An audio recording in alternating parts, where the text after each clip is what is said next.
Now, our next speaker works at the intersection of politics and communication. He specializes in national security, political welfare, and the media. Why, yes, his writings appear on the pages of American Greatness and the Washington Times. Please welcome David Reaboi.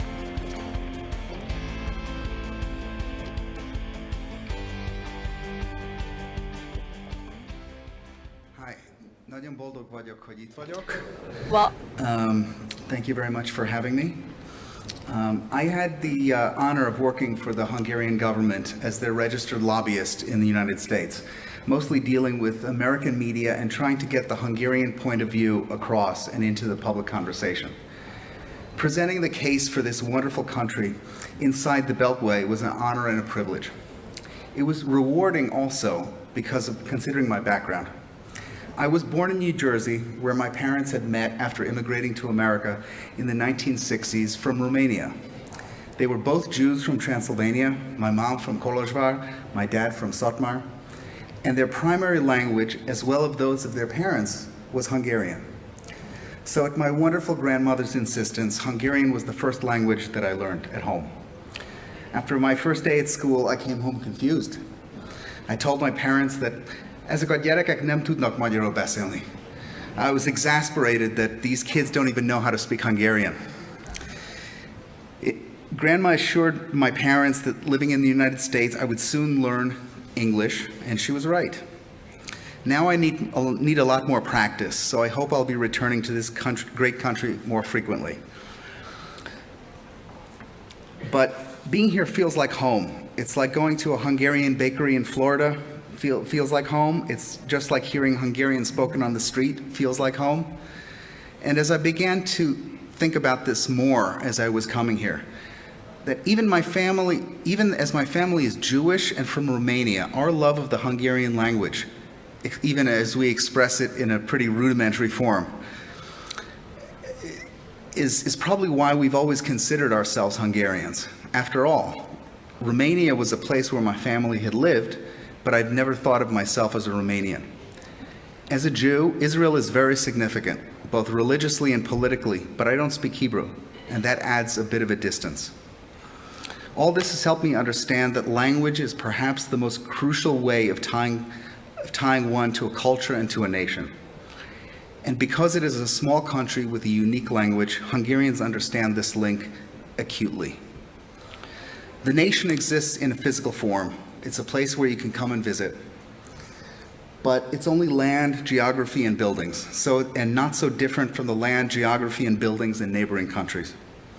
History is important, but for most people, the details of ancient history come and go. Culture also waxes and wanes as new tastes and traditions sometimes replace the old. All of these things can disappear or fade away or change.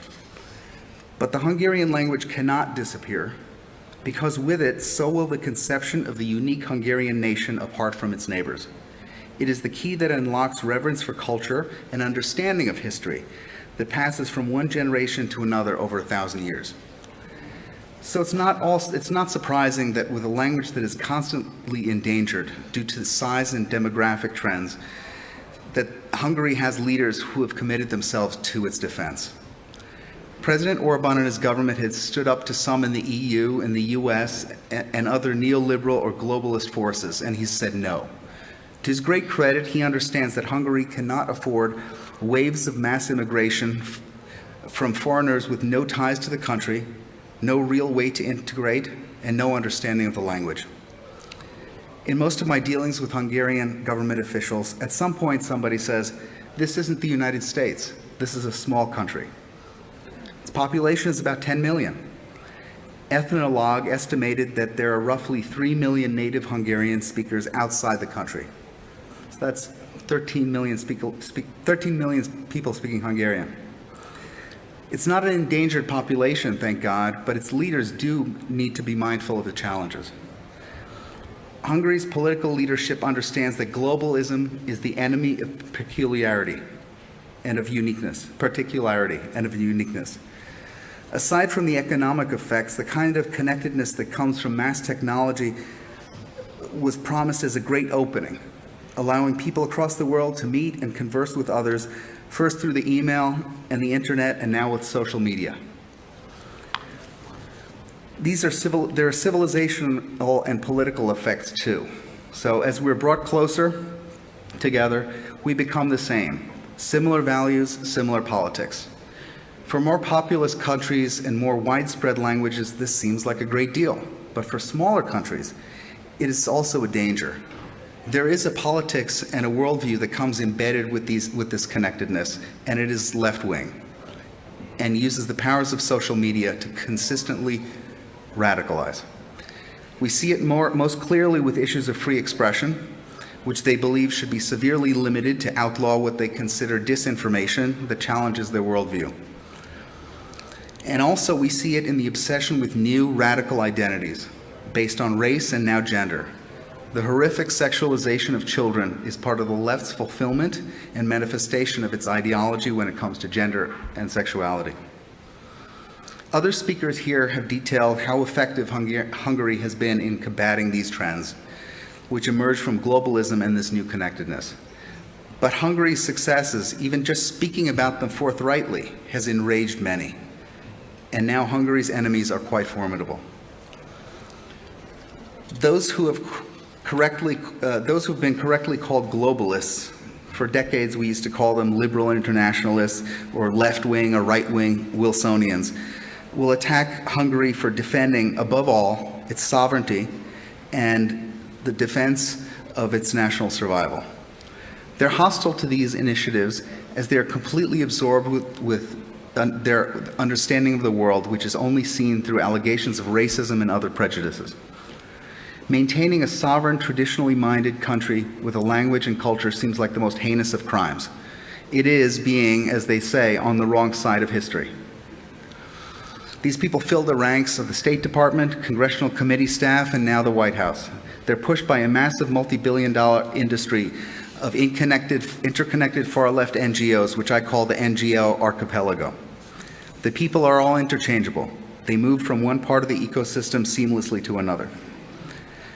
Well, the bright side is, and as it's so often the case, the bright side is the common sense of the American people themselves. A growing number of conservatives in the U.S. now see Hungary as an example, thanks largely to U.S.-based writers and opinion makers who've taken trips here and who've become acquainted with the Hungarian government and look to its successes, maintaining a modern Western country that protects its language, history, and people. Hungary's vigorous apologetic defense of these things, especially when it comes to doing real tangible things such as passing laws, is a great contrast to the failures to do the same in America's elected representatives. It could not be more significant that this appreciation for Hungary in America has not come from above. It did not come from politicians who built alliances with one another and dragged intellectuals, media people, and the public along with it.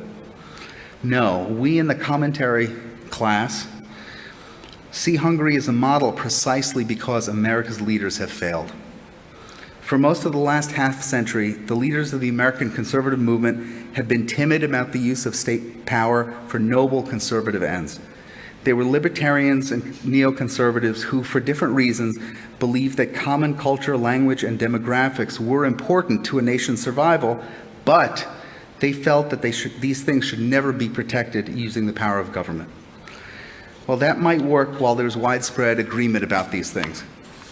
But at a time when every media, education, big business, big tech, and every other power center has been captured by a radicalism that believes its opponents must be silenced, then timidity in the face of that challenge is certain defeat. In the words of William F. Buckley, the conservatives' job was to stand athwart history yelling stop, which is vigorously arguing against history, which they acknowledge is shifting ever leftward, unavoidably.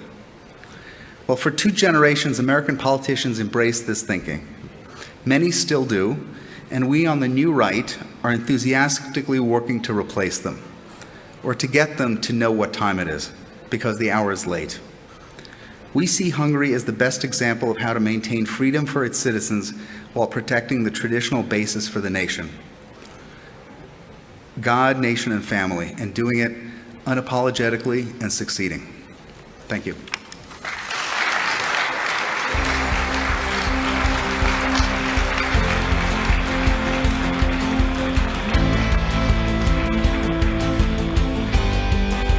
Következő előadónkat Magyarországon csak úgy ismerjük,